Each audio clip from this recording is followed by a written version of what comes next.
Podketeers. Did either of you ever play Street Fighter at the arcade? At home? Not at the arcade. I don't remember if it was the same at home, but I remember at the arcade whenever, you know, how you used to pop up your quarter and like, I got next or whatever when somebody would lose. Yeah. All right, Grandpa. And then it was like it was fun. And then like at the end, like they would lose and there was like a countdown time. It's like 9, 8, 7, and then when you're trying to get to it, you like smash the button. It's like my brother don't want at the end. Every time I see the countdown timer to start the recording, like it makes me think about that. Oh. And I always want to go 3, 2, 1, but then I know it's not like that mood. Mm-hmm. But you know, sure. I don't know. I'm kind of in that mood right now. Who knows? Maybe I do need to be mashing that button. 9 times my brother 3, 1.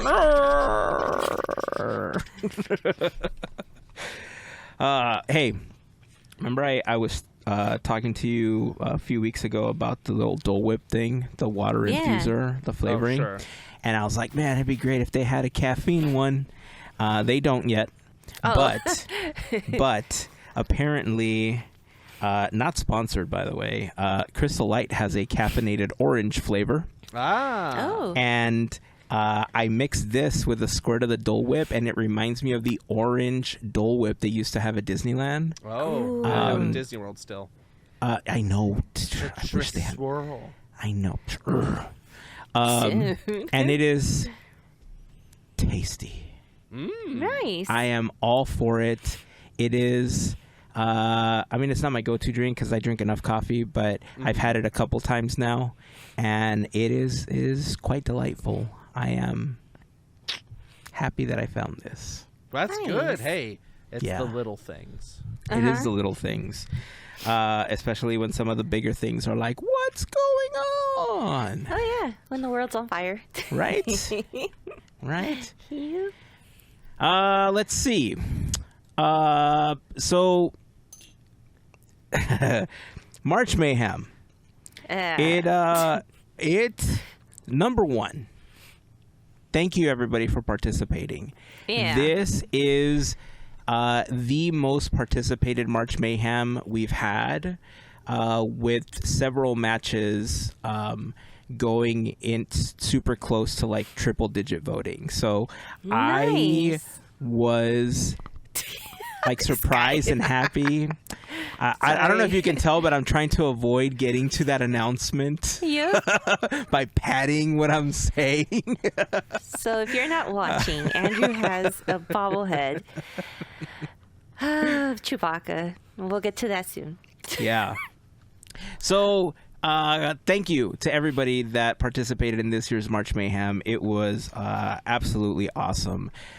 Star Wars. To start off in the draft episode, like kind of randomly plotting characters against each other. I don't know if I'm against doing that again next year. I kind of like how it ultimately turned out. A lot of the FGP Squad members and over on Discord, originally when we posted the bracket, there was a lot of talk of chaos, and that's exactly what ensued. Yep. Chaos. That's exactly what happened. Yeah, exactly. So in the Jedi bracket, we had Luke versus Rey. We had Obi-Wan versus Today. And if you haven't heard, when I was posting the matchup of Obi-Wan versus Yoda, my phone auto-corrected Yoda to Today. And by the time that we caught it, people had already voted, so I couldn't just knock it down and just, start it over. So Yoda has now just become Today for us. Today. But he got his Today butt whipped by Obi-Wan because he did not make it to round 2. Round 2, we had Luke versus Obi-Wan. Obi-Wan taking it straight into round 3. In the Resistance bracket, we had... actually, let me bring that up so we can just kind of look through the bracket together here. I think that'll be good to have it up. Here we go. Boom. We had in the resistance bracket, we had Han versus Leia, which resulted in a tie the first time around that we did their matchup. So we had to do a kind of a sudden death round the next day. Leia came out on top. We had Lando versus Chewie. Chewie took that one in round 3. Yeah, and that was brutal. In round 3, we had Obi-Wan versus Chewie. Chewie took it all the way into the finals. Okay. We also didn't we have a tie of Leia and Chewbacca as well? We did. Oh, we did have a tie with Leia and Chewbacca. You're right. You're right. That's when Mel said, "Oh my God, I forgot to vote." And then, yeah, right. Yep. Over on the Sith bracket, we had Darth Vader versus Kylo Ren. Grandpappy was like, "Nope, not today, sonny boy. Sit down." We had Emperor Palpatine versus Darth Maul. Surprisingly, Darth Maul took that one. I didn't think Darth Maul was going to make it through, but he did. Then we had Boba Fett versus Din Djarin in the Bounty Hunters and Scoundrels bracket. And then Din Djarin took that one. We had IG-88, right? IG-88 versus Fennec Shand. And Fennec Shand came out on top. This is where I started lobbying a little harder for the Mandalorian because I wanted Din Djarin to take it all the way. That was my pick to win all of March Mayhem. But that was not the case. Darth Vader did a Sith choke on the Mandalorian and said, "Nope, go back to Baby Yoda. Go get him a little blue frog. Little a frog and one of those little." What are the little French, the macaroons, blue macaroons or whatever? Macron?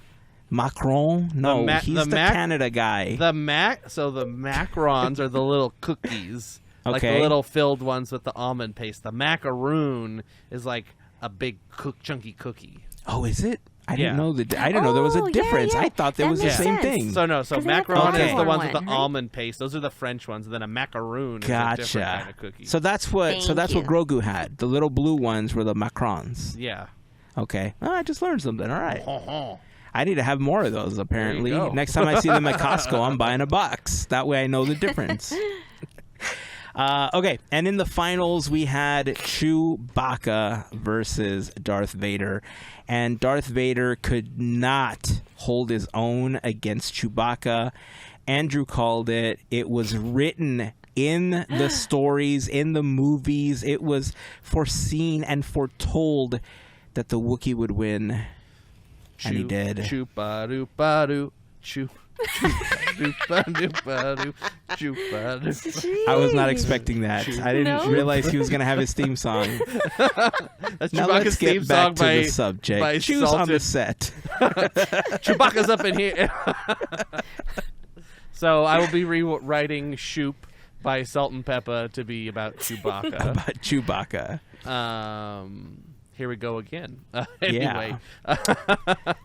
So we wanted to make sure we did have a prize to give out. One of the prizes potentially was going to be this bust of Darth Vader. The Darth We had Father. another one, the Darth Father.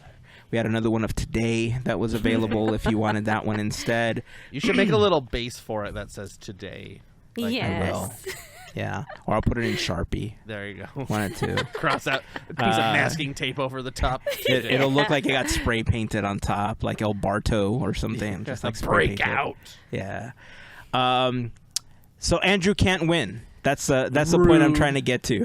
I have Andrew, my trophy. It's like right you know how here. company employees can't win the prizes that you're like putting out there. Like you may have won March Mayhem, but you didn't win the prize. I'm so That's sorry. okay. Womp, I womp. cede my winnings to the listener.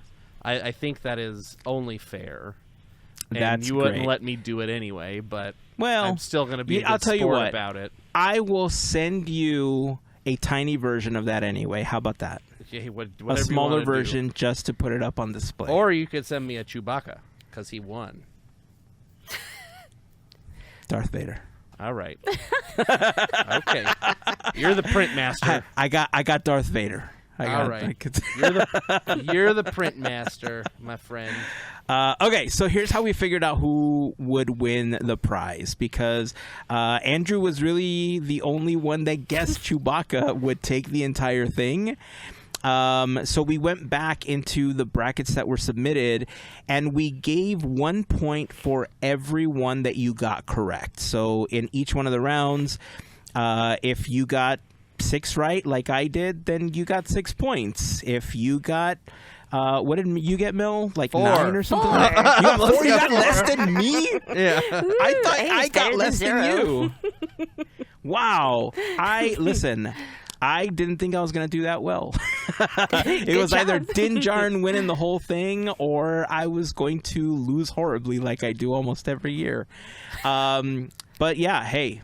Mel got 4, I got 6, and then we kind of tallied up all the other ones, and we had a tie. Of course we do. We had a tie. Any guesses out there? I mean, we know who won. Any guesses? Come on, chat. Just shout it out. Shout it out. How many of you are saying me? It's not Mel. It's not me. Can't be Andrew. It's no, Heather. I meant like them. Sorry, not me. Oh. Not me. It's Heather and Brian, FGP Squad members. They each got 10 correct on their brackets. So instead of job. having them do their own duel of the fates, I was going to put both of their pictures up, and people were going to vote on Instagram to see who would win the prize. Instead, I'm just going to send them each something. So Yeah. you both win a prize. Thank you for participating. I guess Brian kind of keeps his streak I guess. for most wins. Like, even though he's It's- kind of sharing this win, he did still kind of win Sure-ish. So then, if he's, Heather on- wins next time, does she have a streak? They both get 1 Yes. point. Okay. Yes. Okay. Well, Fair. points to all of you. That show's not around Points. anymore, so we can do that, right? I can use it. Yeah. No, I got a message from Chris saying that it was okay, that he wasn't using it, and Taylor wasn't using it because they changed the game entirely. So he's like, you know Well, what, just and go ahead, also- use it. It's all you. And also, she's quitting, so. She's quitting? Really? Oh, yeah. There's just like, she's like, nah, I didn't like it that much. I'm going to go back to stand up. So they're just So canceling are they just canceling the show? Canceling the show. Oh, wow. And they're just not going to have new programming on at that hour. So they're just going to rerun it? They didn't say. It might just be infomercials. Who knows? Wow. They should Reruns of the Big rerun Bang at Theory. midnight. Or they could do reruns of Big Bang. That'll get them some ratings. There you go. Young Sheldon or something. The Sheldon-averse. Yeah, the Sheldon-averse. That's funny. All right. Well, thank you again, everyone, for participating in March Mayhem. Next year, any ideas for what we can potentially do next year? I did have one, but I don't know if either of you had anything to pitch. Disneyland restrooms. Just kidding. No, I already have. Listen, I know it's a joke, but I'm already angry at all of the live streamers that are like, let me show you the best place to poop. Yeah. All right? They gave away all the best restrooms. And now, like, everybody knows all they're always stinky. crowded. They're always stinky. Like, no. Like, there are reasons why some things were just meant to keep between you I and shouldn't the have few brought this people up. you talked about. That I do not like that they gave away the good restrooms in the parks. That tiki room Okay. restroom never used to be stinky. That's what I'm Now saying. it's stinky. It's horrible. Ew. I Anyway. don't know. We gotta come up with something. Have we done Muppets already? No. No, that's a good one. I did think about doing Disney Channel TV show theme songs because of the conversation we had where I didn't have it with you guys. I was having it with my brother. We were arguing about I was like, I don't remember this conversation. No, no, Where was yeah. I? It was a conversation I had with my brother because we were talking about some of the best Disney Channel TV show theme songs, like for the TV shows that they had, and we were talking about like the old TV shows like Lizzie McGuire and even Stevens and stuff. And I said that one of the best ones that they had was the Sweet Life. But the Sweet Life on Deck, because it's just like this like upbeat, like I don't know. I think it's a really great song. But maybe we could do theme songs. Maybe we could do a mini March Mayhem in June or July or something if we want to do something fun in the summer. And then we can have the songs. We could do Muppets next year because I do like Muppets. There's a lot of Muppets that we can use as part of the bracket. So they you know what? They're selling 70 magnets with the Muppets on it still. They're still doing that. Yeah. I thought they gave up on that. Nope, they're on I don't know, they're on 50-something or 40-something. I just saw them at Disneyland still. They had Dr. Teeth was number 40-something. Oh, wow. They're still going for the Muppets. Are you going to try to collect them all? No. That's too many magnets. That's 70 magnets, and they're $8 each. Yeah, that's a lot. Oh. That's a lot. I mean, how big are they? They're so they're not even pin size. They're pretty large. They're the flat, floppy ones. Oh, so it's basically the entire fridge and maybe the side of it. Right. Okay. 70 magnets full of the Muppets. I mean, you got a Muppet fridge at that point. That's not too bad. Yeah. I mean, you got that going for you. Waka waka. Waka waka indeed. I mean, all right. All right. Let's see.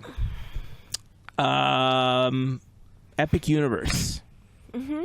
Yes. I've had tons of videos come across the feeds of my TikTok and my Instagram, and whoo, boy, let me tell you, when I first started seeing the previews and everything we knew about Epic Universe as it kind of stood in concept, and then kind of as they were sharing what was coming together for the park and what the ideas were, I remember thinking, man, all those Imagineers that got fired by Disney have to go work somewhere, and if they're going to work here, all this stuff is going to be great. Yep. And then we started seeing the stuff coming out of it. And then we saw things like the actual flying dragon. And then this last week we started seeing the cast I don't know if it's cast previews or other previews, but I know they're in previews this last week. Yes, I think they were doing media. There was cast member previews or team member previews, and then I believe it was media previews, and then I think coming up very soon is pass holder previews. Okay. Every video that I've seen so far puts the concept art to shame.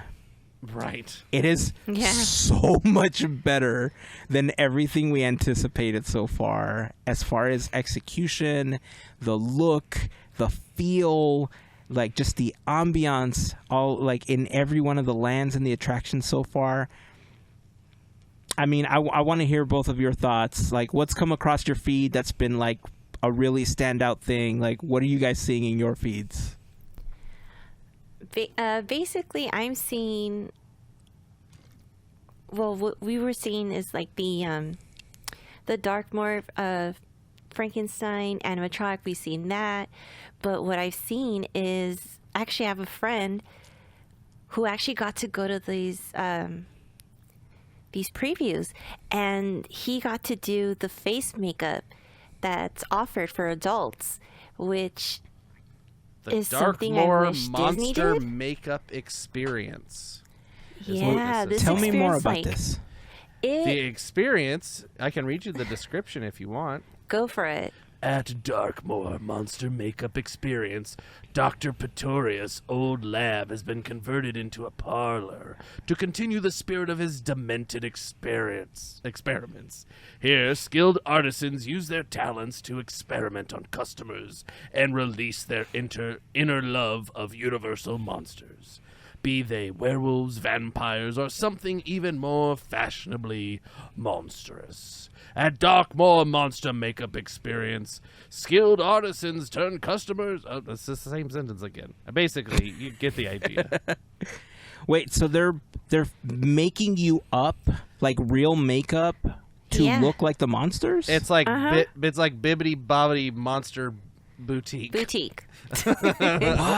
But Okay. instead of just having face paint, it's everything. Well, it's you get shading fur and yeah, it's they really transform you. I'm assuming you can pay upgrades for different costume pieces or fur or Probably. whatever. I'm assuming there's a base package that's just the makeup part, and then you can go from there. But yeah, it That's looks bananas. crazy.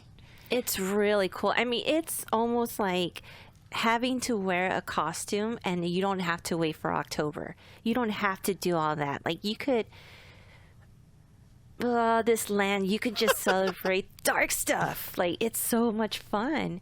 Sorry, And sorry. No, you for go the ahead. The adults, we finally have fun. We like, it's usually for the kids to be transformed. It's like finally we could get transformed. Mm-hmm. It's awesome. It's really, really awesome. That's I'm jealous. interesting. So I'm on the Universal like website page for this, and there's frequently asked questions that says, what happens if I Ooh. don't show up? Is there discounts for pass holders? What does it feel like? What do I do during the experience? But there's a couple of questions. One says, will the makeup interfere with a photo validation at park entry points, attractions, or lockers? It says, after your experience, you may need to revalidate your photo in the Universal Orlando photo validation system. A team member at the venue will provide you with information of the easiest way to do based on what you want to do in the park next. So, because they have this new face scanning thing for your ticket. But the one that I was laughing at, the last question on here, can I purchase alcoholic beverages while in makeup? No. Guests will not be able to purchase or consume alcoholic beverages of any at any of the Universal theme parks or Universal City Walk while in makeup. They don't want people Okay. actually thinking that they're the monsters. They're like, and I'm tryna- Dracula, blah, blah, blah. Yeah. No, he doesn't say blah, blah, blah. I wonder if That's- it's just like you can't like confirm your ID, age on the ID because you got makeup Maybe. on. Oh, that's I don't true, know if that's yeah. like what it is. I mean, I But- guess if they change the process and if they do like a thumbprint or something like that, Mm-hmm. technically they could figure out if it's you, or if they like put on a Sure. bracelet or something upon entry. Right? Can I get a booze bracelet, please? A booze bracelet, yeah, exactly. So I guess there's ways around it, but I guess it's kind of nice that they're like limiting it so that people Sure. don't get crazy, like thinking that they are Frankenstein's monster and trying to Grab some lady exactly. like Frankenstein, throw her in a lake. Yeah. That's what Frankenstein does, right? He's just like That'd be funny. that experience it's so different because even I'm like thinking back to see if there's anything that you can do at Disneyland like for adults, and I think the closest that I remember seeing is that there are some adults that I've seen get their face painted during like the festivals that they have at California Adventure, like whenever they've had face Yeah. paintings. It's mostly kids, but there are some adults that will go through, but they don't do full face painting. like a It's like little little decoration. designs and Yeah. decorations and stuff like that. It's more like an Instagram picture, right? It's like right, yeah. With Mike that. Tyson. Did I post correctly? I wonder if Is they'll that do it? the Mike Tyson thing for me. Do you want the teardrop or the No, whole the like? big. Oh, got The it. tribal. Got it. The whole tribal thing on your face. All right, you know what? I could see it. I could see it. We'll do it. Yeah, it's kind furious. of cool. Does it have a price? It doesn't list a price on this webpage. I should have asked, it and does I say totally didn't pass get a holders chance to do it. 10% off. But I guess it's got to be like at least $50. But it's worth it, though. The transformation is so Bare different. minimum. Yeah. What Let's- is it called? Darkmoor Monster Makeup Experience. Price. Let's see. According to the Orlando Informer, prices start at $45. $45, Go and it's up to $169. Okay. I think so. 45 is probably just the makeup, and then like when you Probably. start adding the fur and the costume pieces or whatever, like then that's where you start getting the price. You're just basically buying a costume. I mean, Bibbidi my Bobbidi God, Boutique these- Right? kind of Yeah, I think in Bibbidi around Bobbidi the same Boutique time. is probably like what, $70 bare minimum. Probably. All right, I have to quickly share this. I did the Google search and I found these on the Orlando Informer website. Check this out. Yeah. So that's. Oh yeah, I mean, this is a child. Right. yeah. Blah blah blah. She says blah blah blah. That's look, it's got like the fur. And there's another child. Now That's a here's man. an That's actual the- adult. That's the main guy on the website. They keep. That's like he's like the one they show. but still, it's cool. This is the shading and the contouring I think they do to like give the airbrushing facial and features. stuff. Yeah. You know what this reminds me of? If you're a wrestling fan, this is gonna look very similar to when the Undertaker supposedly broke his face and the Undertaker had like the white phantom mask. Yep. This looks kind of similar to that, but this looks so good. She's like part like green. I and, love it. like Frankenstein-y with the sew up. That's pretty cool. This is cool. So I wonder if up to the 169, like let's say you do a Frankenstein, it includes like the little bolt prosthetics and it like probably stuff like that. includes like a headpiece. Yeah, it might include like Probably. a shirt or something. Who knows? I'm sure we'll learn more as we go, like what those things will cost. This is so cool. It looks like, let's see. They had this additional image of like the what it looks like a tavern or Concept art of Yeah. their it's what did they I forget what they even said. It's his laboratory. Old lab. Dr. Pretorius. Just look at that. I like this. Who's This is Dr. cool, man. Pretorius? It is. This is cool. I guess no, they don't, because even I guess the closest you can come to doing something like this at Disneyland in one land is like Galaxy's Edge, right? Like you can get You can the buy robe, the you can buy the lightsaber, Mhm. and then you can kind of be a Jedi for like those 5 minutes, and then they're like, you got to put all that away. You can't use it in you the gotta park. put it, right? Unless it's Star Wars. night. Right. And they don't have anything else that you could do. Nope, No. it's all geared strictly towards the kids, yeah. Yeah. I mean, I guess the closest is the digital version of the portrait that you can get at Memento Mori at Disney World. Like, it's The not... transformation? It's you. Yeah, the Yeah. transformation portrait. I mean, it's you, right? But it's not like the makeup or anything. You can't walk Right. around the park just like that. Exactly. But now I'm thinking, like, how cool would it be if one of the experiences was like you can go get your face painted to look like the Hatbox Ghost, or you could be one of Right? the hitchhiking ghosts, or you could be, the Black ghost. Widow bride or anything, right? Like Yeah.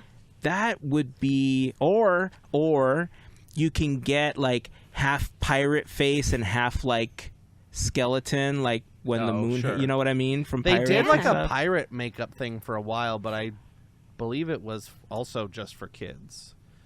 Man. Yep. That was for the. So many possibilities. Will Disney do it? Probably not. No. Probably not. No. What else has come across your feeds? Because most of the stuff that I've seen is attraction based. I hadn't seen this before. This is like the concept art and the images of this looks super cool though. Yeah, the attractions seem to be insane. If we just even Yeah. stick with Dark Universe, that whole Monsters Unchained seems bananas. Yeah. I didn't realize it. But I didn't either. The full ride through is available online, and you can watch it, and it looks crazy.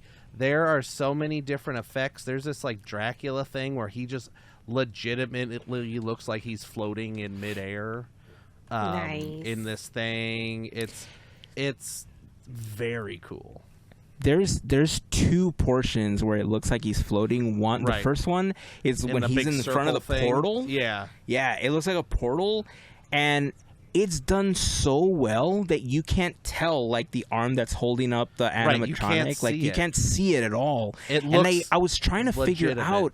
Yeah, like I was trying to figure out if that was because of the light compensation on the phone or the camera that they were recording with, but I keep seeing multiple videos of that area with different lighting situations, and Yeah. like you could tell the contrast is different in all of them. And man, it's so well executed. Right. The other one where it just looks like it's like flying around, like Dracula's flying around. That one looks great. Well, I know, and there's a bunch of screens in this one too. So there's like ones where he's like flying around, and then there's like the last one where like he gets like, I guess we'll say spoiler alert on this if you don't want to know anything about it, but he's like gets captured at the end. He gets like pulled back, sort of thing. That one, that's crazy. The Frankenstein animatronic I should say Frankenstein's monster, but whatever, I don't care. Frankenstein animatronic in the queue is crazy. Yeah. You see the Phantom of the Opera, the Creature from the Black Lagoon. You get them all in here. Wolfman. But then we have Dr. whatever, Victoria Frankenstein. Victoria Frankenstein, yeah. Who has a recently patented new style of projection face animatronic thing, which seems very cool. It's Heyzen thinks he came up with it. It's funny because when you sent the article talking about how they're executing it, I remember talking about something, and this is kind of where like the conversations that we have on the podcast, or like conversations that I just have with like you guys off podcast, or like with my brother, and like just earlier this conversation I was having with my brother, like I honestly thought we had on the podcast, right? And so that I was trying to remember like who I was talking to, where I was saying that the Frozen animatronics, like they look really well executed, but in some parts they're like the face is just so bright that it just looks like this like reverse tan that's happening, where everything is like properly shaded except this like bright face that's like being projected on. And then you get to the side and it's all weird because it's of the very weird, artifacting exactly, of the projection surface. Exactly. And so I remember talking about a way of projecting onto like a molded face that's already kind of moving, and so it follows the facial structure and the facial features to add like natural contouring based on the mold that they use for the animatronic. And that's very similar to what they're doing with Victoria Frankenstein. And so one, that makes me feel like I could eventually be an Imagineer or like work for Universal as part of like their team, creative team. So anyway, it's amazing. It's like, I believe they have multiple projectors all pointed at the animatronic, and the face does have like movement to it, but I think the face is blank. Like, I'm very curious to see what happens when this malfunctions and we get pictures of just no face Victoria, because I don't think there's like a mouth hole either. I think the mouth is all projected. It's just kind of like the jaw moves and the head turns back and forth and stuff. So I think it's gonna look less creepy, I bet. It'll look more scary. Yeah, because it'll have more contouring and facial features. No, I think it'll just be like a weird flesh-colored blob. Like, I don't know. That's what I'm imagining. But I guess they also use that. I think the same video I sent, they also use it in the Harry Potter ride queue as a bust, and that one looks amazing. Like, it looks like a man in makeup. It's bananas. There's no videos of this Harry Potter ride yet, but all the reviews queue, there's tons of videos of the queue and like walking in, but not the actual attraction. I think they're embargoed right now for anybody that's gone to see it. Or they're not allowing people recording on there. That too. Oh, I'm sure people are recording. I think they're embargoed. They got that Ray-Ban. Yeah, that's something. But from what I hear, it's not nearly intense, like as intense as any of the other Harry Potter attractions. But it's technologically amazing. People are comparing it, saying better than Rise of Resistance. On that scale of huge rooms and things is what I'm hearing. But if the queue alone is anything to compare it to, like the queue tells you all you need to know. Can you imagine the size of the show building? Ooh. Yeah, it's got to be. Can you imagine the show building? Because the videos that you're seeing of the people walking into the attraction, like all the little effects and everything. I hate to say it. You just mentioned it, but I hate to like restate it that I want to see this broken down because I want to see like what everything is like. There's also like in my head kind of this countdown timer every time something new opens at a park where I begin to wonder how long is it going to last with all these effects before people either break it or because it like the constant use of it like it just doesn't function properly, because there's a lot of cool things like the way they use some mirrors and the smoke screens and everything when you're walking through the attraction, just transitioning from one place to another, some of the effects that they have with some of the animatronics, some of the projections, and that room looks massive. Right. So how large is the entire show building for this attraction? 2, how long is it going to take for everything to break down? Or 3, how long is it going to take people visiting to break it? Because, we can't have nice things without people breaking them. Yep. Right. Let's see. If Google Maps is to be believed, the Harry Potter attraction building is 8,000 square meter, 86,000 square feet of attraction, if I'm guessing correctly. So 86,000 square feet. Wow. If I'm guessing that there's like a very clear like delineation in like these two buildings that are connected. I guess I can share my screen really quick to see. Oop, that's Discord. Share my screen with the Google. It's this. So this is still under construction. Epic Universe, as we can see. This is Celestial Park. This is their entry. This is Isle of Berk, I believe, if I'm not mistaken. This is Super Nintendo. This is Super Nintendo. Nope. This is Super Nintendo Land because it has the big wall around it. This is the Dark Universe, and then this is Harry Potter. So you go in here, this big thing.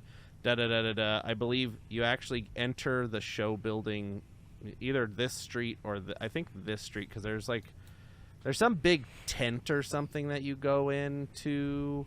It's very confusing. I've not really watched it, but I believe this building here is mostly the queue, and then this building here, that's the actual attraction. Building. Wow. And so if you look at it compared to any other building, it's the biggest building here. This is the Monsters Unchained. And so this would probably be the queue, and then this would be the show building. As you can see, that the queue and show building is significantly smaller than just the show building here. And what's crazy is that Rise of the Resistance is like 170,000 square feet or something like that. And here's the thing: this is only just footprint. That's just this. Because like we don't know what's underground, we don't know what's how many levels. Like how many levels? Yeah. Because if you doubled that, if the whole thing was 2 stories, 160,000 square feet. Yeah. So this is bananas. This is also a hotel right here, Helios. If anybody hasn't looked at any of these, you can't really tell much because it's all construction. So I'm going to stop sharing because it's all dirt. Oh, man. But other things that are there, we have Super Nintendo World, which is basically a clone of what is in Japan, plus the addition of the Donkey Kong coaster, roller coaster, which they are getting over there as well. And then we have How to Train Your Dragon, which I believe is a roller coaster and like a spinner ride.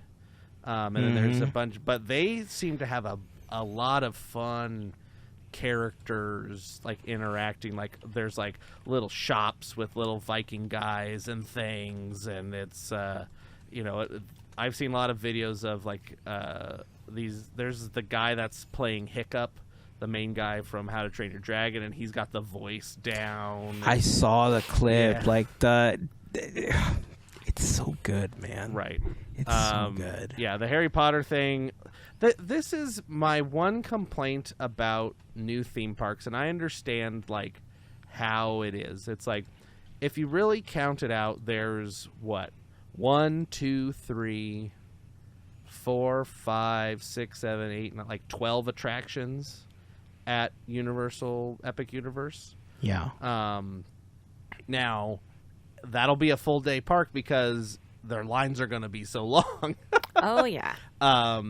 But there's, I don't know what type of shows they have and things like that. Because Celestial Park has a roller coaster that people are saying rivals could be like the best roller coaster in any theme park, or it could be, they're saying that's a, fantastic roller coaster. They have a cool carousel, which looks like it's kind of like The a carousel does look cool, man. / teacups / Yeah. something. Like it looks pretty dope. So yeah, it's a banger of a park, and I think Disney's should be shaking in their boots. They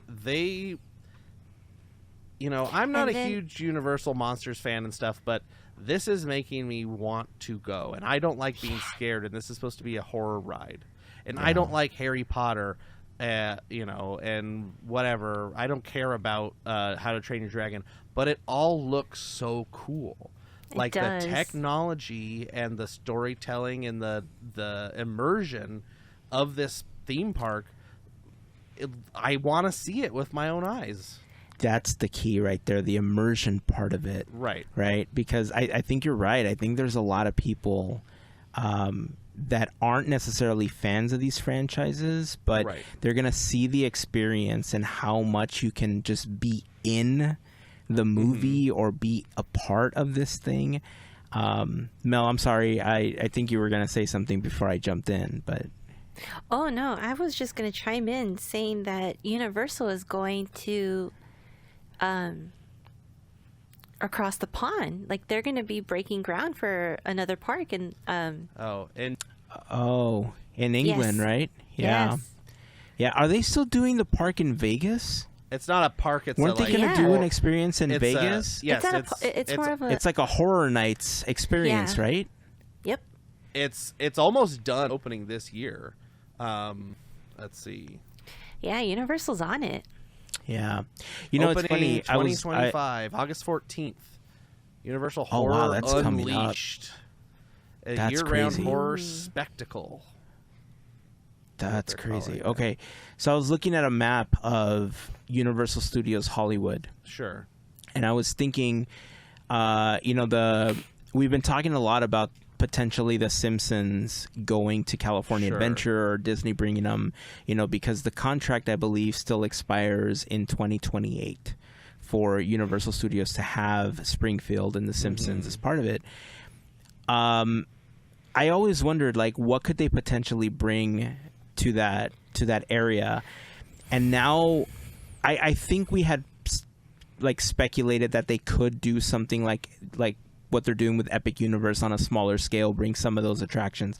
But the monsters section specifically, I think would just fit in that area so perfectly. Well, and that's, historically, like right outside the Simpsons area is where the Beetlejuice show was, the special effects makeup show. Like that has a history of monsters right in that area. I believe that area now is like the Fast and the Furious, where they're building that Fast and the Furious. That's off to the side, yeah. It's directly to the right of it. They got Fast and the Furious, and then they got the King Kong attraction. Further down, they have the studio tour from there. But they have like Kung Fu Panda in the theater. They have the Wizarding World off to the right. Before you even get into that section, you have the Secret Life of Pets attraction and everything, but you Right. have that like Hollywood street that Right. leads almost directly into it, Straight right? into And the so Simpsons, yeah. yeah, and so you have like Marilyn Monroe and Frankenstein and all these like Right. characters that already roam in that area. Like, what a great transition it would be from like the Hollywood, like the street, Right. into this like dark area that leads yeah. into this small. You know what I mean? Well, and I think of all the properties that are at Epic Universe, this one fits the best at Universal Hollywood. Yeah. I think it's scalable for them. It's not the biggest ride they have, but it's, I think, the most impressive that we've seen so far. And it's definitely, I think, that building where the Simpsons is and what was Back to the Future is a crumbling building with, old technology that needs to be knocked down. So I think if Epic Universe is a success, which I can't see it not being, I think we are not too far away once the Simpsons are done to put in monsters. Yeah. Kind of looking at this map too, I think you were the one that I was not criticizing Waterworld, but kind of making fun of the fact that it's such an old property that's like in the park. But I think you were the one that mentioned that it seats so many people that for a show, like they really like having it because they can put a bunch of people and just, put the show on. Right. But because of the success or the anticipated success of this new Harry Potter land and these attractions, I could see them potentially getting rid of Waterworld and expanding the Wizarding World into that area. Way. I mean, the only thing I'll say about Waterworld is they built a whole Waterworld land in Japan. They're very committed to Waterworld as a property. I think literally more people know about the Waterworld at Epic SeaWorld Spectacular than they do about the Kevin Costner film Waterworld. Right? Is that Kevin Costner that's in that movie? Yes. Yes. Yes. Yes. That's Kevin Costner. Yeah. Gene Triplehorn. Oh man, I wanted to show some of the video of the Monsters Unleashed attraction. Unchained. Sorry, Monsters Unchained. I'm pretty sure. And just some of the some of the short videos that people have posted from the Ministry of Magic, like as they walk into the show building. But I'm gonna give it a couple weeks in case you don't want it spoiled or in case you have a trip planned or anything like that. But if you're curious, hop on YouTube and just do a quick search. There's tons of people posting full attraction POVs right now. The POV of Monsters Unchained, it is quite the attraction. There's so much going on, and I've seen a couple of videos and I look at the projections and how they were executed, and honestly the only other attraction that I've seen Disney execute to that level that gave me the same oh my god, this is so cool. There's tons of attractions that make you look at them and you experience them, and Rise of the Resistance, and you're like, this is an amazing attraction. This is so well built. This is so this. Right. But the only other attraction with that amount of projections on a large scale that I've seen is Pirates in Shanghai. Yeah. The way that Pirates was executed there, this makes me feel like that attraction did when I first saw it, right? It's just, agreed. I don't like to use the phrase it's a perfect attraction because no attraction is, but damn it if it doesn't come close. It's to so execution. impressive. It's how I felt about Mystic Manor when that first came out. That when that video came out, my mind was blown at the time. Yeah. And it's still amazing, and I love that attraction. So yeah, it's there was a video that somebody posted that he said he was basically theorizing what if Disney were to build an epic universe, what 5 properties would you pick that Disney owns to make up your Epic Universe? There are technically 5 lands in Epic Universe if you count Celestial Park, which is their entry. There are 2 attractions in Celestial Park, more than Harry Potter has. So I think maybe we should try and come up with a list at some point of what our personal Epic Universes would be. Yeah. That'd be a fun mini armchair Imagineering exercise. Yeah. So it's been a what? while. So how? Maybe we could plot it for like an upcoming episode. Sure. What do we want the criteria to be? Like what? I know what Disney properties would you slide into the 5 parks, but Boom. can we use an existing land to plot in and just upgrade it, or what's the criteria? What are we working on here? I mean, this anything goes, but I think basically you would want to be in a mindset that this is going into the world we live in. If let's say this is going to Walt Disney World. So it's less roller coaster tycoon Heyzen and more like what can we actually execute in the real world? What you like to see, but kinda. like the guy mentioned Pirates of the Caribbean, which like would be amazing to put like the Shanghai Pirates in and da. Like you can that I think is legitimate. I but want it's an kind of entire land of Isla Tortuga. yeah. I mean, they got it over there. That's a whole land, Pirates Cove or whatever they call it in Shanghai, right? Yeah. They got So, Skull yeah. Rock and everything too. Yeah, it's bananas over there. But yeah, I think we can figure out all the details. But I would just say kind of have fun with it. Yeah. 5 properties, like do what you want. I don't All think right. this isn't. I'm not going to get too bent out of shape about the rules on this one. I think it's just a fun time. Nah. Okay. I think it'll be fun.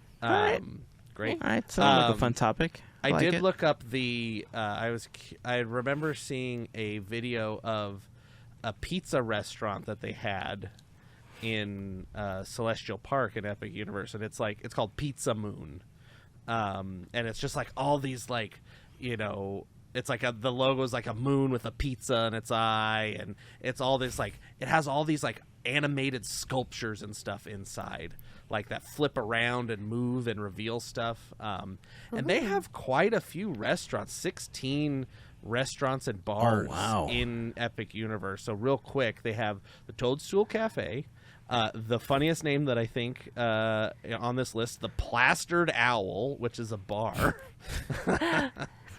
Let me guess. That's in the Harry Potter area. No, that's in the Celestial Park. That's in the Really? Interesting. Land, yeah. Okay. The Oak and Star Tavern, which is also Celestial Park. The Burning Blade Tavern, which is in Dark Universe. That's the one with the Is that the one with painting? the fire? the fire with the Oh, windmill okay. that Windmill? catches on fire. The Blue Dragon Pan Asian Restaurant. This is in Celestial Park as well. Spitfire Grill, How to Train Your Dragon, Isle of Berk. Pizza Moon, which is in Celestial Park. Meteor Astro Pub, Celestial Park. Mead Hall, How to Train Your Dragon. I like how that on this thing they tell you like they give you two descriptors of the thing. Like one's like what type of restaurant it is, and then like what kind of food. So like the Burning Blade, quick service, tavern food. Blue Dragon, table service, Asian. That's awesome. Then it says the Mead Hall, table service, Viking. I don't know what Viking food is, but they have Viking food. Giant T-bone steaks. Like, yeah. giant tomahawk steaks that just yeah. like stick out the... Exactly. Yeah. Le Goblet Noir, which is in Harry Potter. That's a quick service. Das Steakhouse. Yes, Das Steakhouse, like in German. Quick service. Vampire food. That's a quick service vampire. And all they serve is spaghetti. Exactly. You're right. Everything with ketchup. Yeah. Yes. Celeste Tiki Bar and Lounge. So I'm assuming that's a tiki bar. Café L'Air de la Sirène. I don't know. Harry Potter. French food. Bar Zenith. Bar Moonshine. and Moonshine. That's in Harry Potter and Atlantic. It's a lot of which bars. Yeah, there's a lot of bars. Hey, But you rock and can't roll. wear makeup and go to one of You those. can't So wear just remember makeup that. and go. But yeah, I think this is gonna be a big ol' hit. Yeah. Oh, yeah. If I do say so myself. I'm looking forward to some of the videos that are going to be coming out Watch over the your next couple of backs, weeks. Disney. For real. For real. All right. Well, I do have some Disney questions. I know you had a recent trip down into the park, so I want to talk to you a little bit about that. Sure. Before we do, though, I want to take a quick moment to thank a very special group of listeners, our podcast, Fairy Godparents, a.k.a. the FGP Squad, because it is their support via Patreon that help make these episodes of Podketeers possible. For more information on how you can become part of the FGP Squad family, we invite you to go to podketeers.com/FGP. There you will find a link to our Patreon, a list of some of our top contributors, a little information about what the FGP Squad is all about. But in general, being a part of the FGP Squad family gets you some additional perks like access to exclusive discount codes for Podketeers gear. You get random giveaways for stuff. You get a special section of our Discord. Access to our happy hour calls when we get a chance to do those, and more. So again, podketeers.com/FGP is where you want to go if you want more information. But shoot us a message if you have any questions. We'll be happy to answer any questions you might have about it. And of course, to all of the members of the FGP Squad, we just want to send a huge thank you for your continued support. Speaking of links, podketeers.com/links is where we would invite you to go if you want some quick access to some of our most commonly asked for links, including our latest episode, the Quizneyland playlist, which, by the way, Andrew, great job on the April Fool's episode of Quizneyland. If you haven't had an opportunity to listen, and go check it out. It's check it out. It was fun. It's a fun episode. You also have access to any fundraisers that we're running with our official charity team, Team Boat Willie. Of course, you'll find a link to join our Discord community, a link to the FGP Squad, links to our YouTube channels, our YouTube channel and our pal Larry's YouTube channel, Goofy Guys Adventures. If you like park streams, make sure that you're following Larry. He goes to the parks quite frequently and streams from the parks. And of course, a link to our Armchair Imagineering playlist. So podketeers.com/links is where you will find all of that. And let's get back to the podcast. I need a transition song or something like that for. Let me ask you a question, and I guess this is going out to the chat as well, like everyone listening and watching and stuff. But I kind of like doing the live reads. I mean, I know it's the same thing every time that I do it because I'm just kind of used to it and I kind of know. And I know that you filled in sometimes. And I know we've had conversations about it. But every time I listen to Quizneyland, like, I love your commercials. Yeah. And I thought, like, why can't we record, like, the FGP Squad plug or, like, other commercials that are, like, things that we're promoting, Sure. like fundraisers or whatever that we could just insert because one, it gives us, listen, there are times where we record for like 2 or 3 hours. Like you don't hear or see all of it. Like you get like an hour and a half of it, maybe 2 hours. Right. You don't always see everything, but it does give us a bathroom break sometimes, Right. much needed. And it's like a good, like, we'll be right back after this, so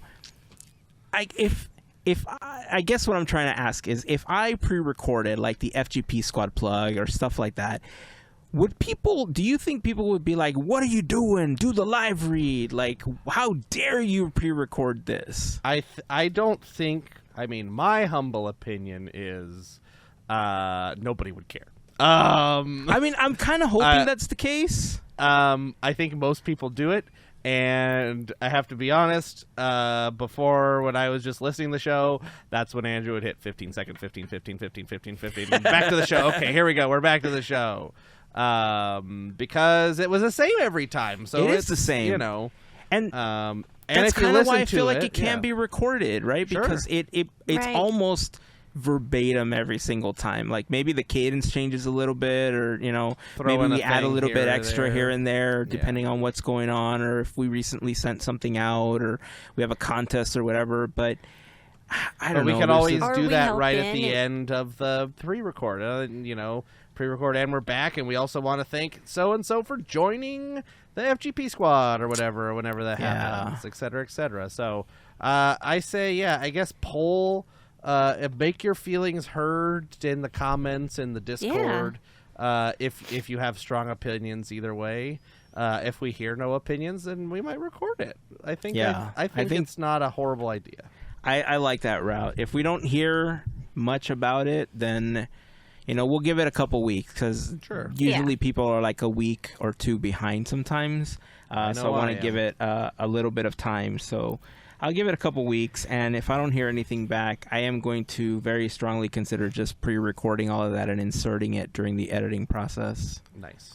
Which would be nice too, because if we've talked about going like 100% live for these, and if we get to do the 100% live, we'll be able to just insert things, which would give us a bathroom break in the middle of going live. Right? Or it's easy when we do that thing where sometimes a peek behind the curtain, we forget to do it, and we get to the episode, and we go, oh no, we all have to sit here and record it, and then find a spot to put it in.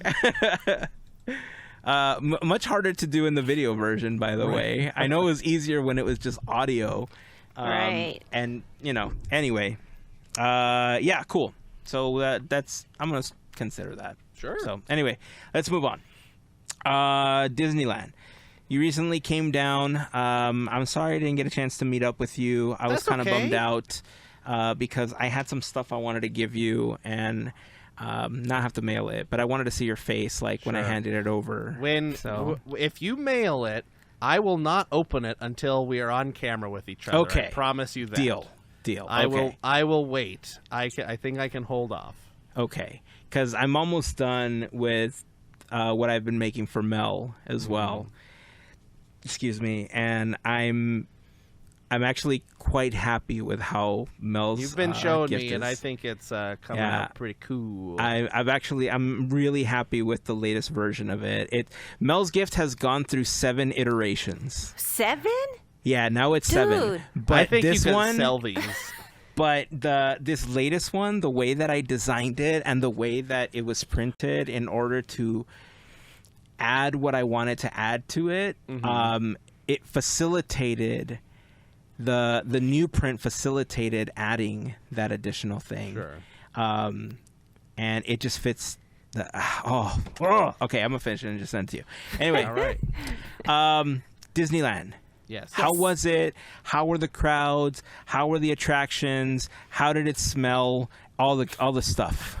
A pretty typical trip down to Disneyland. We went for a day and a quarter.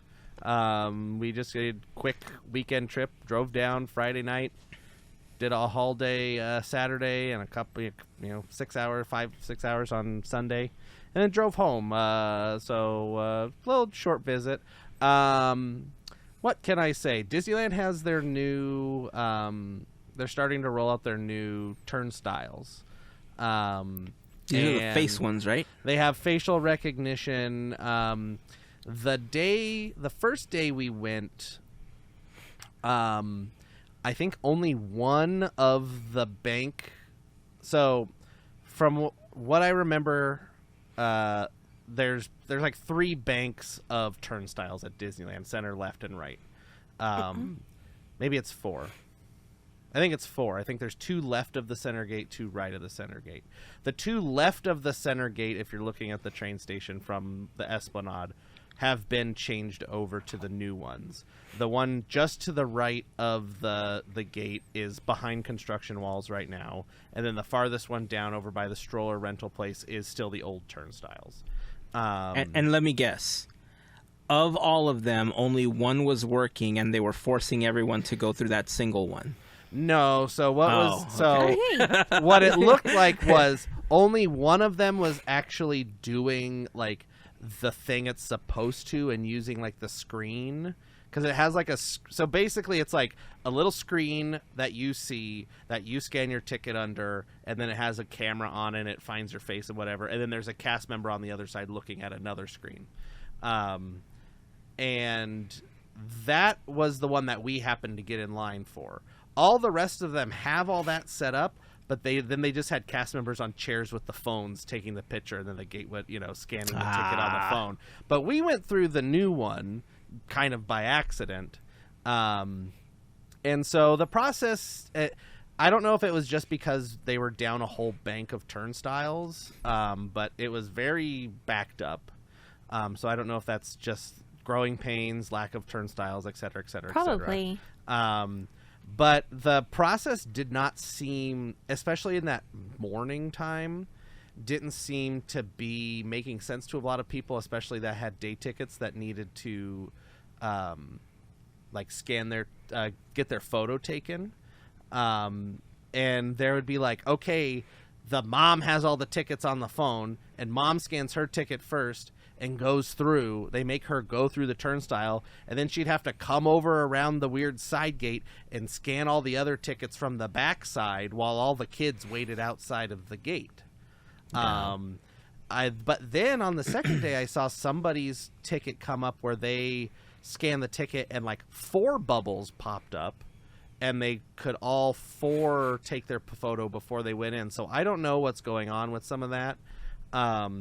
But ours, because we have our photo on our passes, I'm not sure if it's I think the cast member is still verifying the comparison photo, because our photo that we took that's connected to our pass comes up, and then a photo from the camera that's on the touch screen thing, or not, I don't know if it's a touch screen, but the screen that comes up, and I think they can look at it and compare. Then you go through the little gate things. Because I think the second one that it's taking is using like facial recognition to figure out if it's the same one that already exists on the pass. Right. And so the cast member is simply validating that the facial recognition did what it's supposed to, right, and either validated it or said, this is not the same person. Right. So I think it's still in a bit of flux, I would guess, and I'm sure it's a lot of work for these cast members to figure out this whole new system. But I'm hopeful that it's going to speed up the process. It did.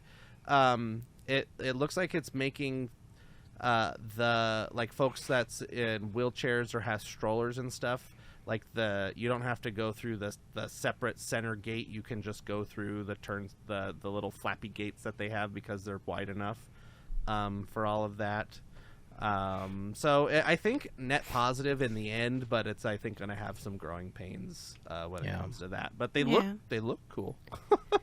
I don't know if they've done. I haven't used the app in a while, so if this already exists, let me know. But I never understood why, when they started taking pictures as you were walking into the park on the iPhones and they were attaching it to your ticket, I didn't understand why they didn't just add a photo feature in the app itself, so that when you add your ticket, it prompts you and says, please take a picture of the person this ticket belongs to, so that when you scan it again, that picture comes up at the turnstile, or it comes up on their iPads or their phones or whatever, because it's already connecting to their servers, right? So it's already preloading a picture. Yeah. So you buy your day ticket, and let's say mom has everybody's ticket on her phone. Sure.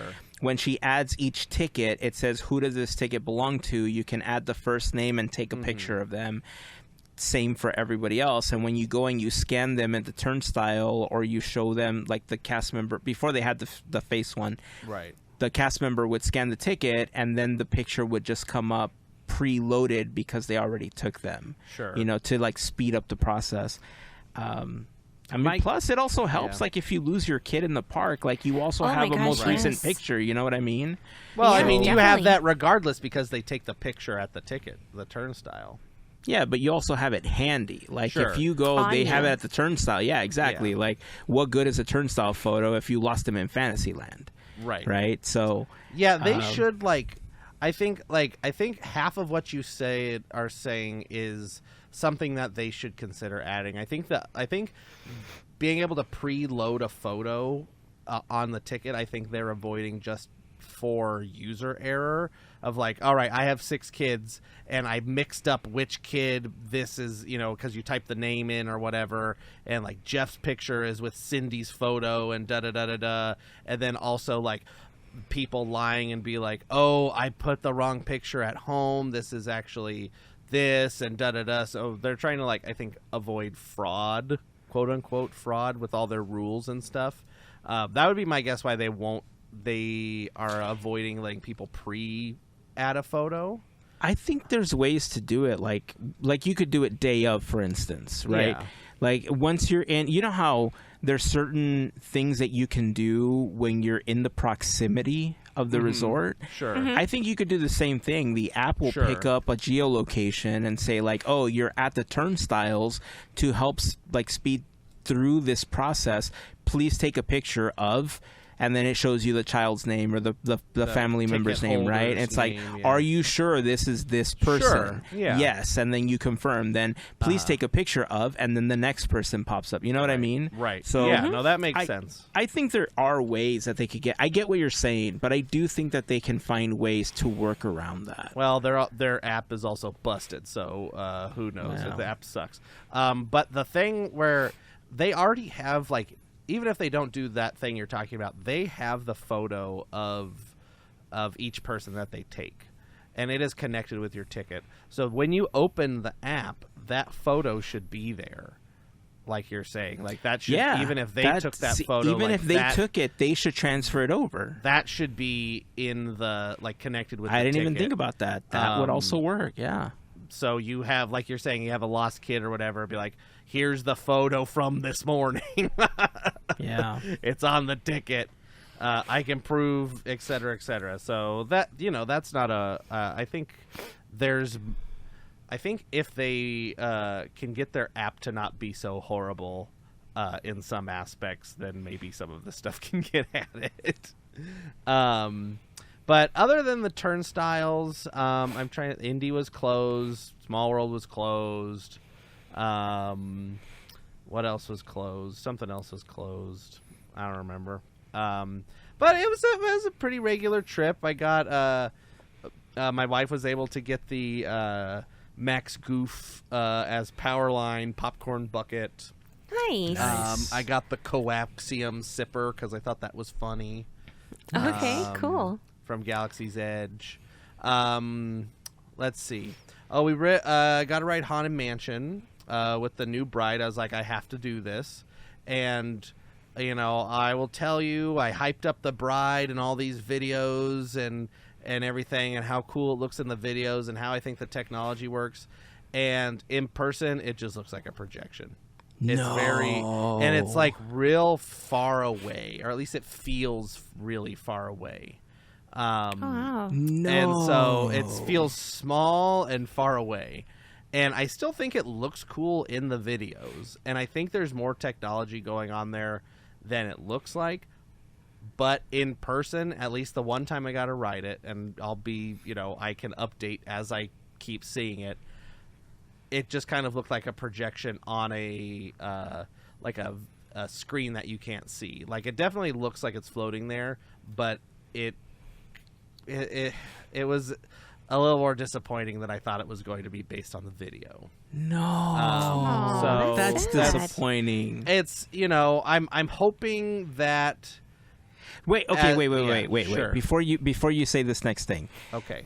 do you think you felt that way because you saw the videos of how they executed Victoria Frankenstein, or is it because it's just not as great as you originally thought? I think it was just, based on what I had seen, I wasn't even thinking of Victoria Frankenstein at the time, because it's a completely different medium. Like, this is a projection thing, and I know it's a projection thing, like, to begin with, where that's like a partial animatronic and stuff. But just in comparison to going from this to the Hatbox Ghost, like, boom, bam, it was just, it felt like you saw that and you're like, okay, and then you see the Hatbox Ghost and you go, wow, cool, like a thing that I can look at and it's close to me. It just feels small and far away, I feel real bad saying it, but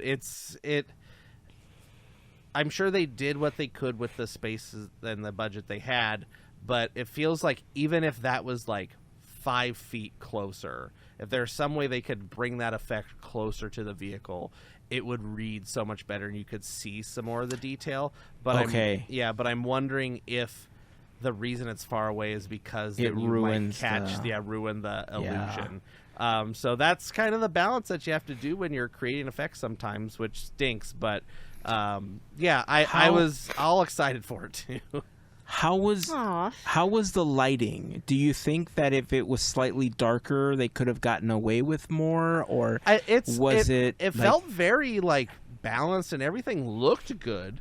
Like I didn't see anything out of place. I didn't seem too bright or too dark. Everything looked fine, and the effect looked fine. It just looked small, and it looked like a projection. And so I want to like, as the time goes on, people are going to analyze this more, and we'll find out more about it. And as I write it more, we all write it more. We'll get to see with our own eyes, like figure it out. Like, the hat box goes right away. Like there was still some kind of like, wow, oh, how do you do that? Da da da. And then after you write it a couple times, you can start kind of figuring it out. And so I only got the one ride through. And so I think as I go, I might be able to warm up to it some, I hope. But that first reaction to it was just like, oh, it's so small. Far away. Wow. But update, so we go through the exit elevator, the new exit elevator. I talked about this on the last time I talked about the trip report. And the elevator at the time, it was a photo of Sally, because it was Haunted Mansion Holiday, and it was playing the whatever the Sally narration is at the end, and I was just assuming that we'd get the little Leota stuff. So in the elevator, it's actually a picture of the bride on the wall, but you get the little Leota audio as you ride the elevator up.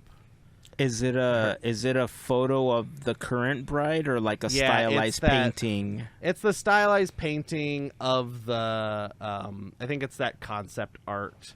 That's floating around online somewhere. I took a photo of it. If I find the photo of it, I'll send it to Heyzen, and it'll come up now. Right now. Like magic. It was nice that you got the little Leota, and then you got that like little like laugh that's in that area too. Nice. You got that, so that was fun. The music in the queue, the Haunted Mansion queue, at the first time it was open was Holiday, so you had that music box, that ghostly music box. Yeah. For the the holiday stuff, and they've I can't remember exactly, but it's nothing. I think it's some new music or music that's pulled from somewhere else. So it's not ghostly music box for the regular Haunted Mansion, obviously. Did they find it at Home Goods? They might have had a Temu or a music, SoundCloud. But yeah, it's Haunted Mansion. I love Haunted Mansion. So there was also they've adjusted, at least I think, if I'm not going crazy. The ghosts that would like fly on the scrim, that's just like a light projection or whatever. When you're falling from the attic? Well, yeah, you see them all over like the different scrims. Yeah. Yeah.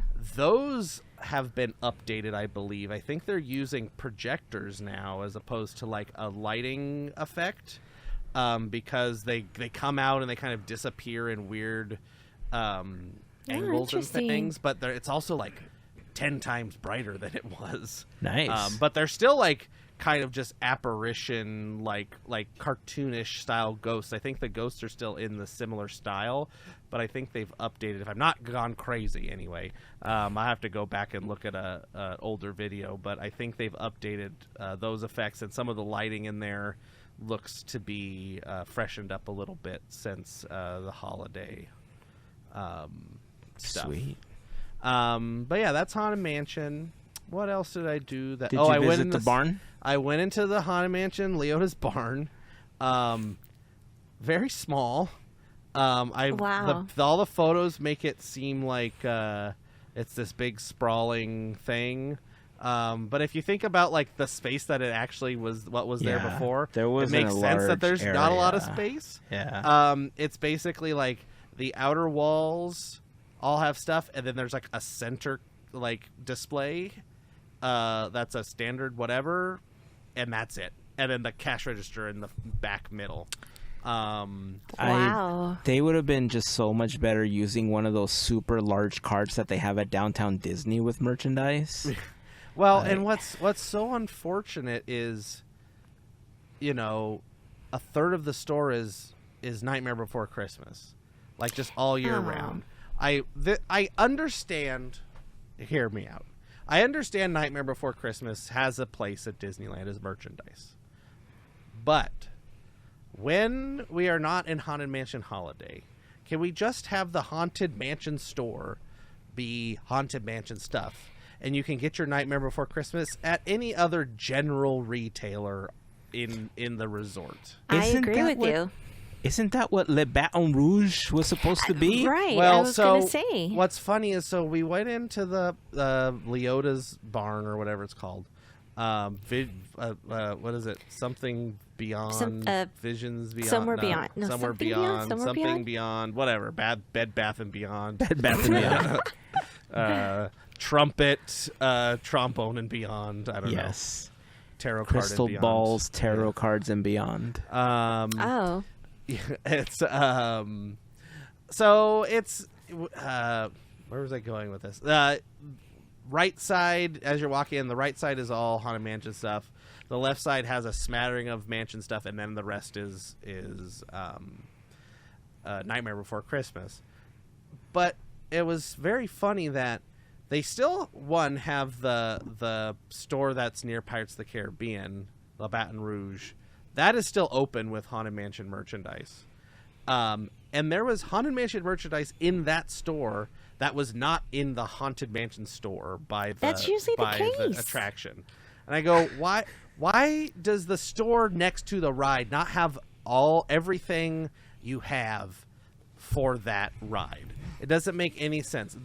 I got Heyzen and Melissa a little gift. Melissa's got it hanging in the back. They had a not at the Haunted Mansion store by the ride, Leota's Bed Bath & Beyond, but at La Baton Rouge they had the Hatbox Ghost Pez dispensers. They did not have these at the Leota store. The Haunted Mansion store, the one by the attraction, seemed to have like a lot of like home goods, like the weird cake plate. That's the bat stanchion, or the gargoyle thing, but it's a cake plate. They had like a weighted blanket. They had some really expensive other stuff, and then a couple of T-shirts, and I think some glasses. But then the other store had all of the Haunted Mansion like pet stuff. They had the ornaments. They had the puzzles and the cards and all that stuff. Like all the fun stuff that I want to buy, the aprons and all the weird stuff at the store. And I don't know if that's just like we haven't had the time to move it over, yada, yada, yada. It doesn't make any sense because I don't know if it's a rumor or Andrew just came up with this. I can't remember. But they need to expand the Pirates of the Caribbean queue. And that would be a primo spot to do it in. Is that Gumbo restaurant and the store there. That's a lot of space, because I tell you what, that lightning lane is killing Pirates of the Caribbean. Mm-hmm. It's bad. Like, every time I see videos and photos of that queue because of the lightning lane, it's intense, man. And remember when they were like, lightning lane is only temporary when they first added it? Like, it's only temporary because Haunted Mansion's closed. And so once Haunted Mansion's closed, that'll go away. That didn't happen. They put a permanent sign there and everything. It's frankly horrendous. Like, the line clogs up New Orleans Square. Yeah. And the operations of the park should be more concerned about that than the Haunted Mansion store. It was also surprisingly, it was, they're celebrating Mardi Gras is coming up, or has already happened. I think it happened already. Or It just happened. happened. Yeah. No decorations in New Orleans Square. Oh, they For normally Mardi- have the big the big masks hanging yeah, between yeah. the buildings. Yeah. Nothing. Aw. There was a lady in the Haunted Mansion store. She gave us beads. They're like Mardi Gras beads. Did you have to show her anything? I didn't have to show her anything. She's just like, here you Oh. go. She's giving them Oh. to kids and stuff. It was funny because I felt like, I don't know what I felt like a rapper or something, because I had a black Muppets t-shirt and then just a gold chain with a crown on the end of it. It was like real funny. Nice. And then we went to California Adventure and nobody knows why I have this like gold chain with a crown on it. It was very funny. Rocket. Yeah. So that was interesting. I was yelling from the at the Club 33 window for people to buy me Indiana Jones stuff, but nobody took me up Aw. on the offer.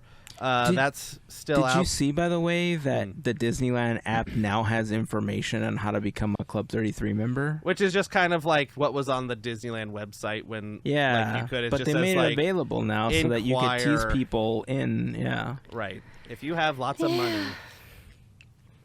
Yeah, that's funny. Let's see, what else?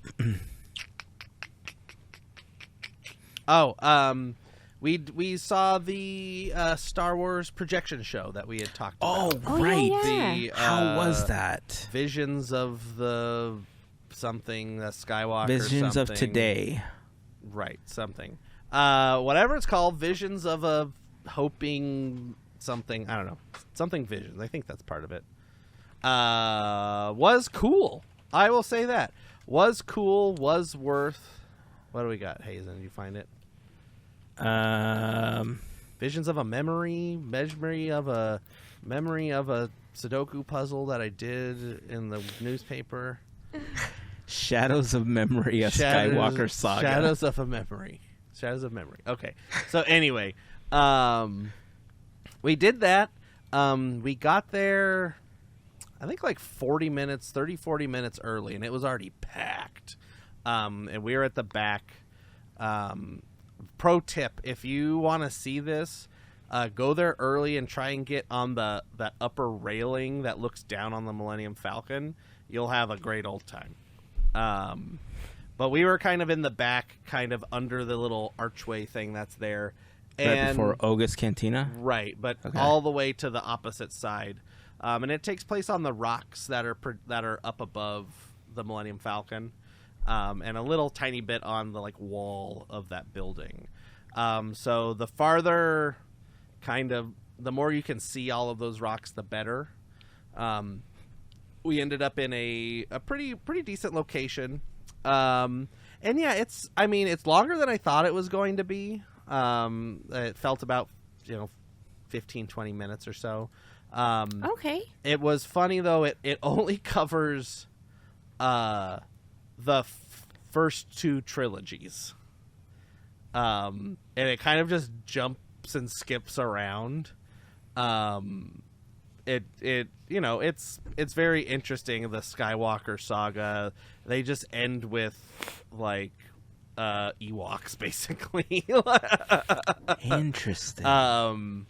And so but yeah, it was what I do have to say about this was the best projectors I've seen with my own eyes.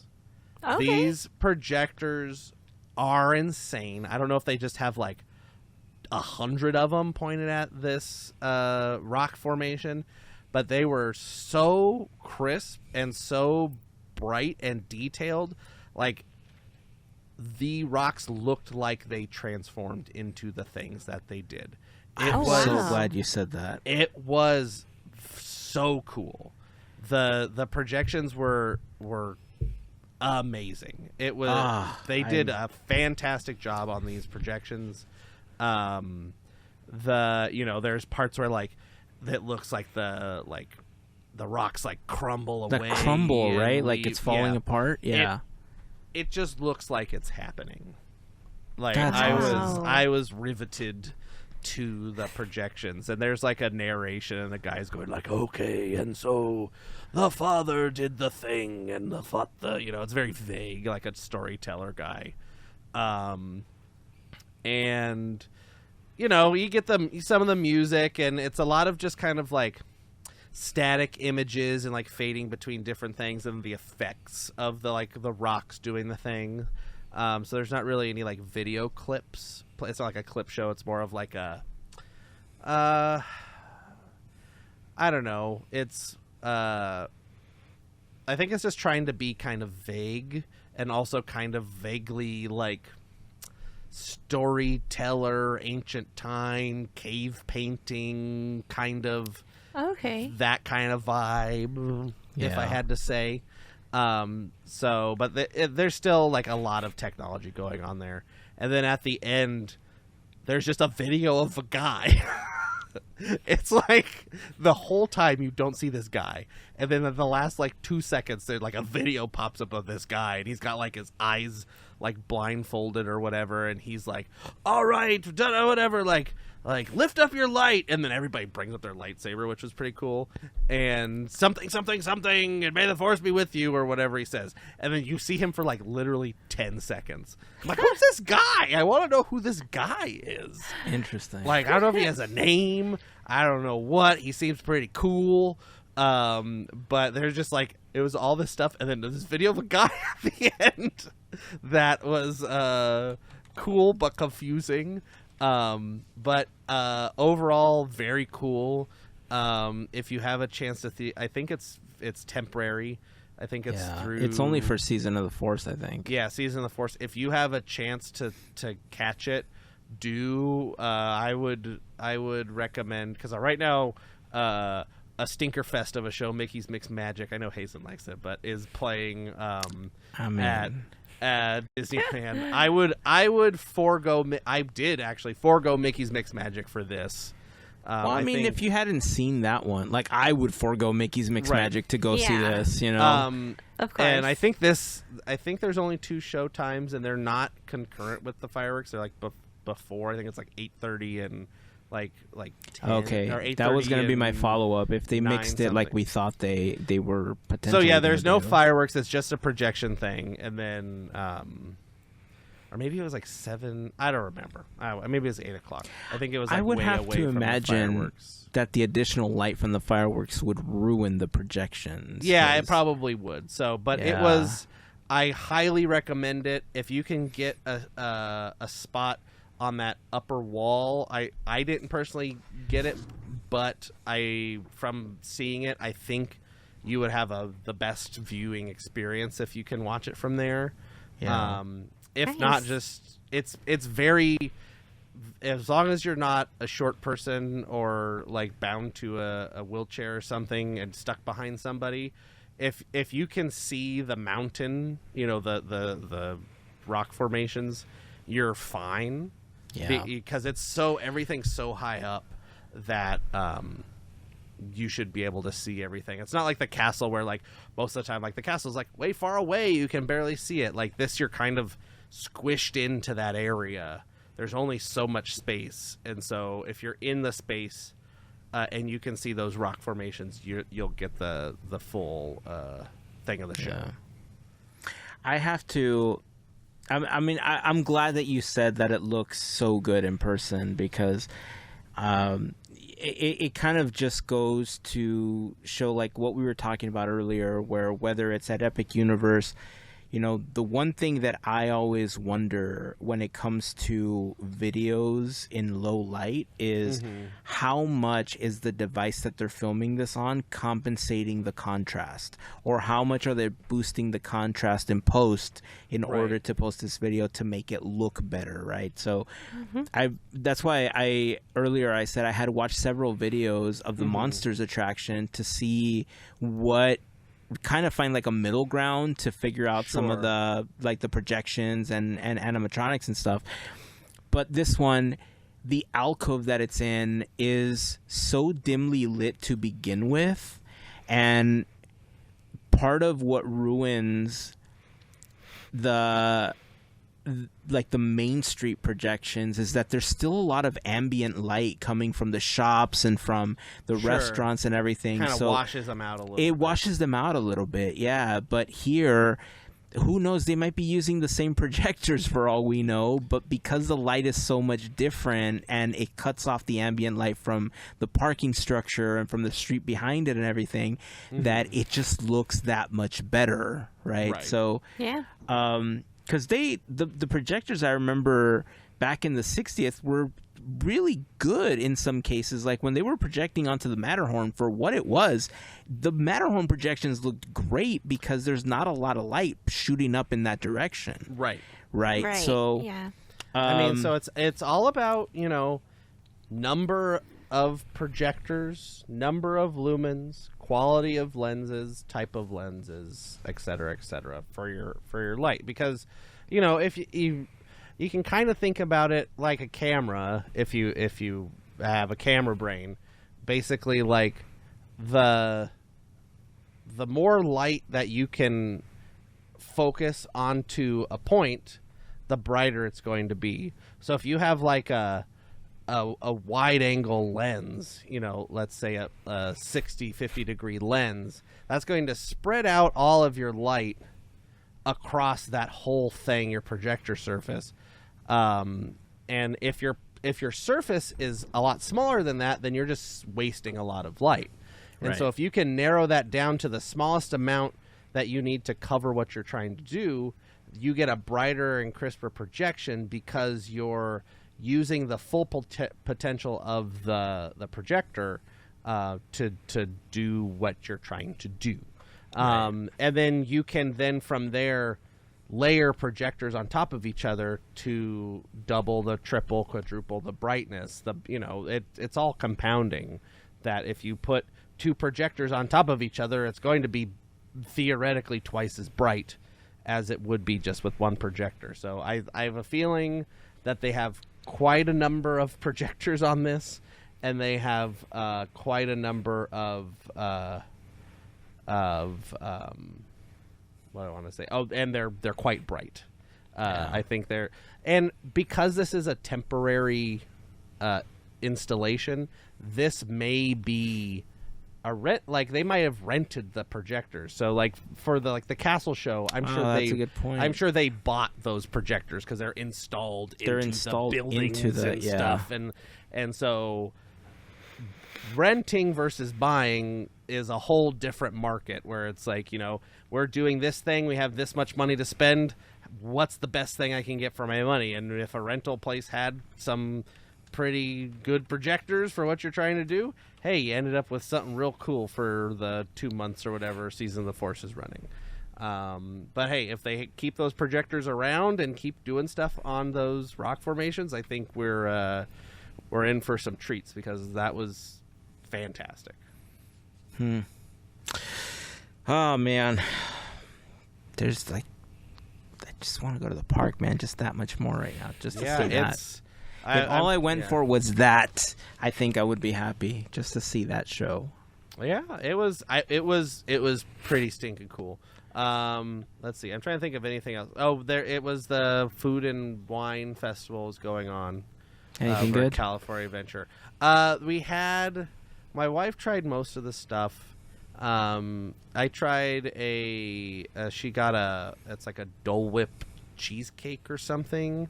Well, it was like a Dole Whip topped cheesecake, and it was a coconut cheesecake with a pineapple jam and a Dole Whip flavored like ganache or something on top, or whatever it was. That and sounds really good. I am not a huge fan of like jam or preserves, so I could have. I'm a fan of everything you just said. So I kind of scraped. She ate what she wanted to. Then I took some with the jam, and I'm not a huge jam fan, so I scraped off the jam, and just with the Dole Whip ganache or whatever it was, whip mousse, whatever it was, and the coconut cheesecake, fantastic dessert. That was at the Boardwalk Pizza and Pasta. They need to sell that as like a DoorDash thing or something. Yeah, it was just the coconut cheesecake by itself was great. What else did she have? She had a raspberry horchata, which was not good. I had that too. Sad. What? And she had never had horchata. How do you ruin Yeah. that? She had never had horchata before, and so Really? I have, and I like it.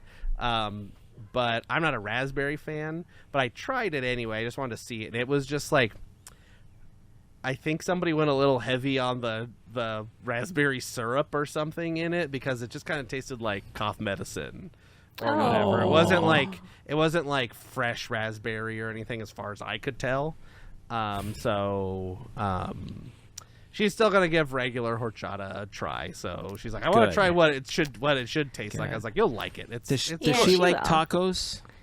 yeah, I think so. Because Jeff. the best time to have horchata is with tacos. Sure. It is true. Yeah. I mean, that's why they sell it at the taco place, right? Yeah. Yeah. I mean, I like it at any time, right? I get to Sure. eat it with pretty much anything, but You gotta get that Um, ice cold though. you got you Yeah. got to get it ice cold. You got to get it with some tacos, and you're good to go. Right, and it's Unless always you have better- chili cheese yeah. fries, then you got to get orange bang.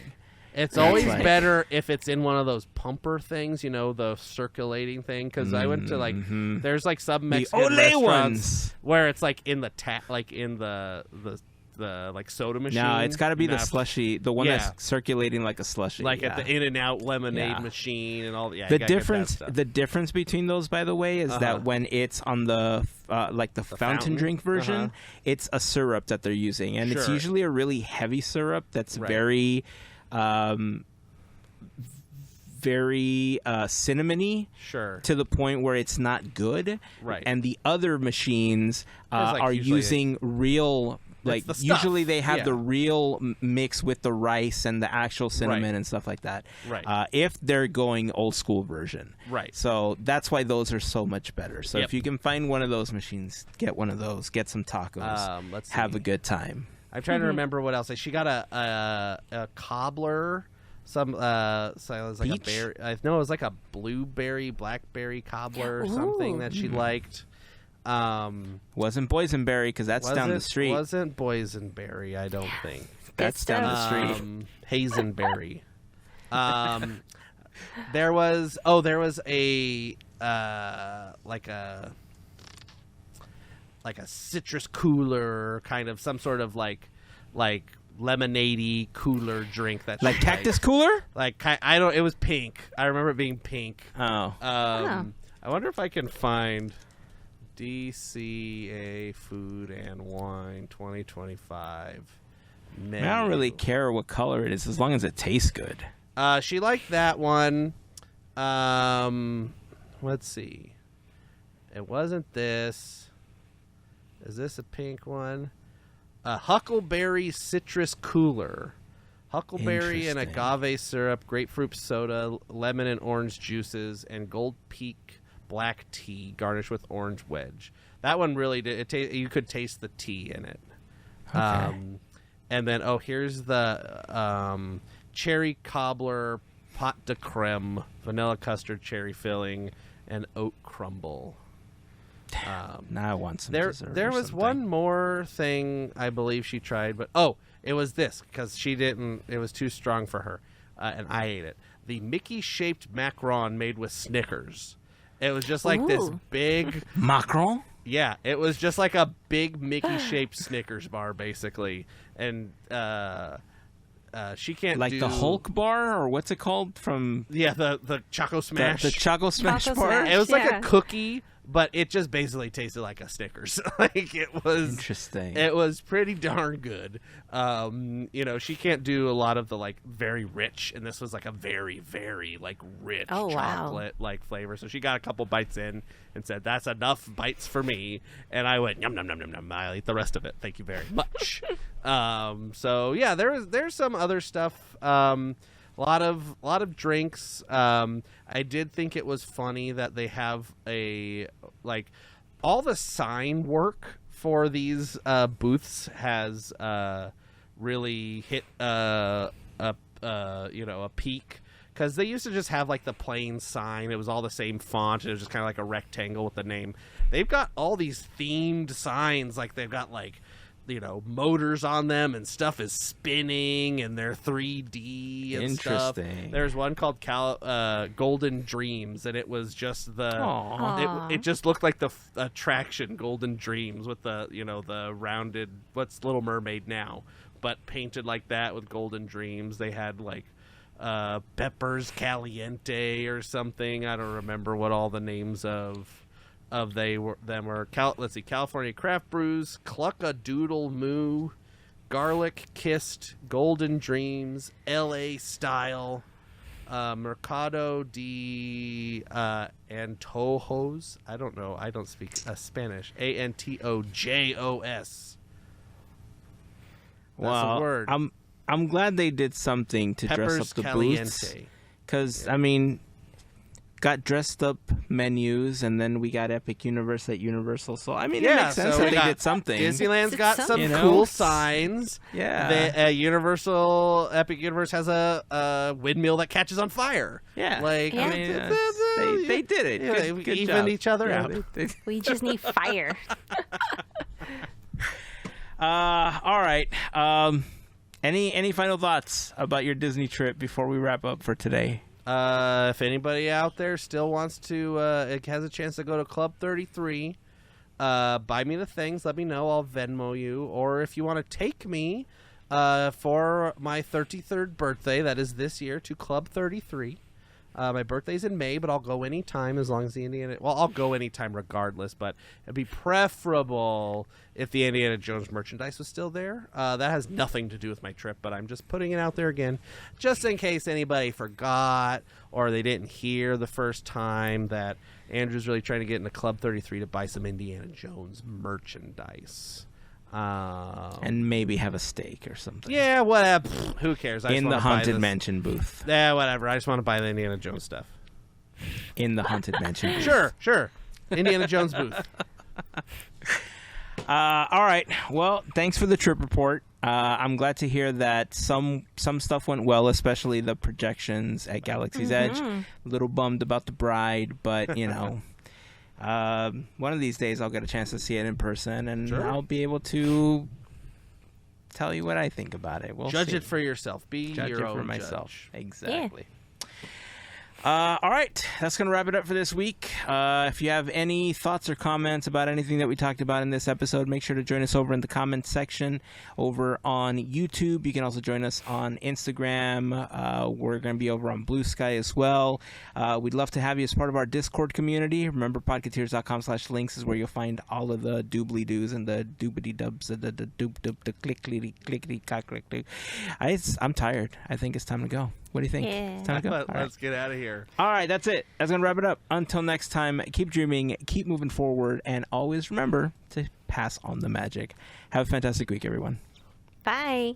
See ya.